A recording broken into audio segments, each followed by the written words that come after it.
আগস্টের পরে মানে যারা এখন অনলাইন অ্যাক্টিভিস্ট বলেন বা অনলাইনে যারা বিভিন্ন কমেন্ট করে, তারা কিন্তু কলেজ 5 আগস্টের আগে আপনারা কোথায় ছিলেন? এখন 5 আগস্টের আগে যে তারা কোথায় ছিল এটাই আমাদের এখন প্রশ্ন। যে আপনি নিশ্চয়ই খেয়াল করেছেন জুলাইটা, আপনি আমি বা অন্যরা যারা কাজ করেছে তারা কিন্তু এই জুলাই মাস থেকে 24শে জুলাই থেকে কাজ শুরু করে। অবশ্যই আরো অবশ্যই অনেক দিন থেকে কাজ অনেক করেছে। আগে। তো সেই কাজগুলো মানে আপনারা অনলাইনে করেছেন, আমরা দেখেছি অফলাইনে তো আপনারা আরো বেশি পরিশ্রম করেছেন। রাইট তো রাইট। সেগুলো থেকেই আমি আপনার কাছে কিছু শুনতে চাই। জি ধন্যবাদ।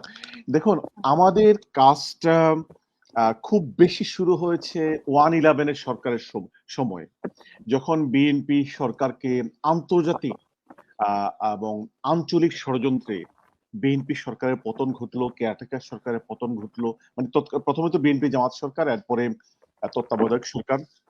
এই সরকারটিকে আপনি জানেন, প্রণব মুখার্জির বইতে কিন্তু স্পষ্ট বলা আছে কিভাবে ষড়যন্ত্র হয়েছে, কিভাবে ইলেকশনটি হয়েছে, কিভাবে আওয়ামী লীগ ক্ষমতা আসলো। তো মূলত তখন থেকে যখন ফখরুদ্দিন মঈনুদ্দিন ক্ষমতা আসলেন, তখন থেকে আমাদেরকে খুব বেশি অ্যাক্টিভ হতে হয়েছে। এরপরে তো পুরো আওয়ামী লীগ আমল, এরপর তো আপনারা টক শোতে আসলেন, আরো কয়েকটি প্ল্যাটফর্ম আসলো, আমরা সেখানে কাজ করেছি। এটা হচ্ছে মিডিয়ার জগতে।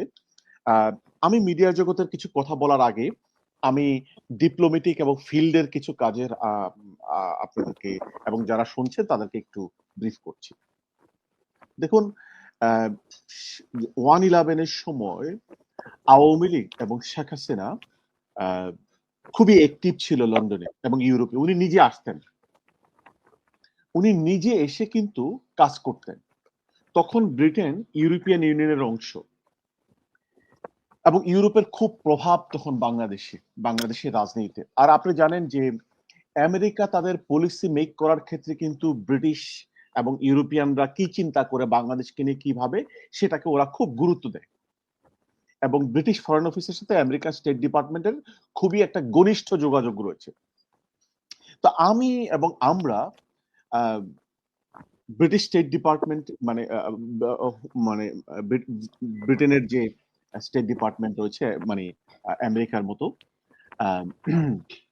আমরা সেখানে খুব বেশি করে আমরা আমাদের বক্তব্য তুলে ধরতাম যে বাংলাদেশে যে ইলেকশনটা হতে যাচ্ছে, যারা ইলেকশনটি করতে যাচ্ছে 1/11 সরকার, তারা কিন্তু আওয়ামী লীগকে ফেভার করছে এবং এটা কিন্তু একটি গণতান্ত্রিক ইলেকশন হবে না। আমরা আমাদের তরফ থেকে ডিপ্লোম্যাটিক্যালি তাদেরকে বোঝানোর চেষ্টা করেছি, কিন্তু আওয়ামী লীগ এবং তাদের কিছু লোকাল ন্যাশনাল ইন্টারন্যাশনাল ফ্রেন্ড ছিল, তারা বিভিন্ন কারণ দেখিয়ে তখন ওয়ার এন্ড টেরর, আমেরিকার যে মানে সন্ত্রাস বিরোধী যুদ্ধ, জিহাদের বিরুদ্ধে যুদ্ধ, এই ন্যারেটিভটা খুব বেশি ওয়েস্টার্ন ওয়ার্ল্ডে খুব কাজ করেছে। তো যেই কারণে হাসিনা মানে লন্ডনে এবং ইউরোপে এই সেকুলারিজম কার্ডটা, ধর্মীয় কার্ডটা খুব প্লে করে। তারা বলছেন যে বিএনপি জামাত এটা একটা জঙ্গিবাদী সরকার, তোমরা তাদেরকে ক্ষমতায় নিলে বাংলাদেশ মৌলবাদের দেশ হয়ে যাবে। তখন আমাদেরকে এই ন্যারেটিভটার বিরুদ্ধে খুব করে কাজ করতে হবে। এরপরে আওয়ামী লীগ ক্ষমতায় আসলো। আরেকটি জিনিস, তারা যখন এই জঙ্গি মৌলবাদী কার্ডটি খেললো, সাথে সাথে তারা একটা ওয়ার্ক মানে যুদ্ধাপরাধীদের বিচার হবে, এই একটি কার্ডও তারা শুরু করেছে কিন্তু, মানে 2009-এ ক্ষমতা যাওয়ার পূর্বে। তখন এই দুটি কার্ডের বিরুদ্ধে আমাদেরকে খুব করে কাজ করতে হলো। আমি লন্ডন এবং ইউরোপ দুই জায়গাতে খুব বেশি যাতায়াত করতাম, কাজ করতাম।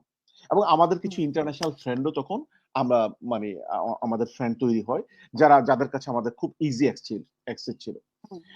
মানে উল্লেখযোগ্য হিউম্যান রাইটস অর্গানাইজেশন গুলোর মধ্যে হিউম্যান রাইটস ওয়াচ এবং অ্যামনিস্টি ইন্টারন্যাশনাল, তারপর ইন্টারন্যাশনাল ক্রাইসিস গ্রুপ, এই অর্গানাইজেশন গুলোর সাথে আমাদের যোগাযোগ খুব বেশি ছিল।